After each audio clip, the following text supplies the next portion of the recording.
Hey everyone, welcome back to my channel. কেমন আছেন আপনারা সবাই? আজ আমি আপনাদের জন্য নিয়ে এসেছি তেল ছাড়া আমের আচারের রেসিপি। যারা আমার মতো টক আমের আচার পছন্দ করেন না তাদের জন্য একদম পারফেক্ট একটি আচার এটি। চলুন কথা না বাড়িয়ে রেসিপি দেখে নেই। শুরুতে এখানে আমি কাঁচা আমগুলো খোসা ছাড়িয়ে নিব।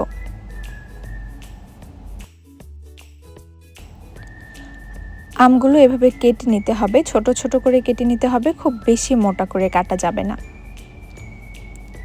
ব্যাস এভাবে আমি সবগুলো আম কেটে নিয়েছি। এখন একটি বাটিতে কেটে রাখা আমগুলো নিয়ে নিচ্ছি। আমগুলোর মধ্যে আমি সামান্য পরিমাণ হলুদের গুঁড়ো দিয়ে দিচ্ছি আর দিয়ে দিব 1.5 কাপ পরিমাণ চিনি।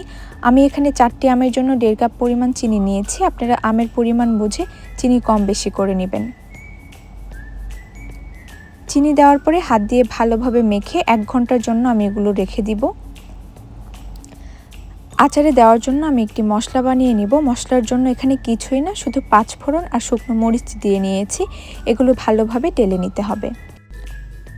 মশলা ভাজা হলে এগুলো গুঁড়ো করে নিতে হবে। ফিরে আসলাম 1 ঘন্টা পরে। 1 ঘন্টা পরে চিনিগুলো গলে পানি উঠে এসেছে। আমগুলো প্যানে নিয়ে নিয়েছি। এখানে এক্সট্রা কোনো পানি দিতে হবে না। চিনি গলে যে পানিটুকু উঠে এসেছে সেগুলো অ্যাড করে দিলাম। ব্যাস এভাবে সেদ্ধ করে নিতে হবে প্রায় 10 থেকে 15 মিনিটের জন্য। আমের মধ্যে দিয়ে দিচ্ছি পরিমাণ মতো লবণ। আম জাল করার সময় খুব বেশিবার নেড়ে দেওয়া যাবে না, কারণ আমগুলো ভেঙে যাওয়ার পসিবিলিটি থাকে। খুব আলতো হাতে কয়েকবার নেড়ে দিব। প্রায় 10 মিনিট জাল করার পরে আমগুলো ভালোভাবে সেদ্ধ হয়ে এসেছে। এর মধ্যে এখন আমি দিয়ে দিচ্ছি চিলি ফ্লেক্স।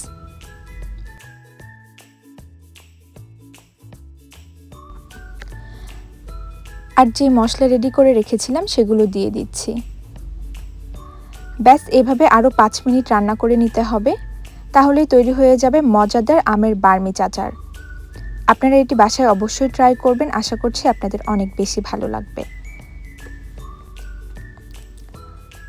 পরবর্তীতে আপনারা আমের কী ধরনের আচারের রেসিপি চান আমাকে অবশ্যই কমেন্ট করে জানাতে ভুলবেন না। আমি চেষ্টা করব আপনাদের পছন্দ মতো আচার বানিয়ে দেখানোর। প্রিয় দর্শক, সবাই অনেক ভালো থাকবেন। আমার নতুন রেসিপির আপডেট পেতে আমার পেজ মার্জিয়াস কুইজিনের সাথেই থাকবেন।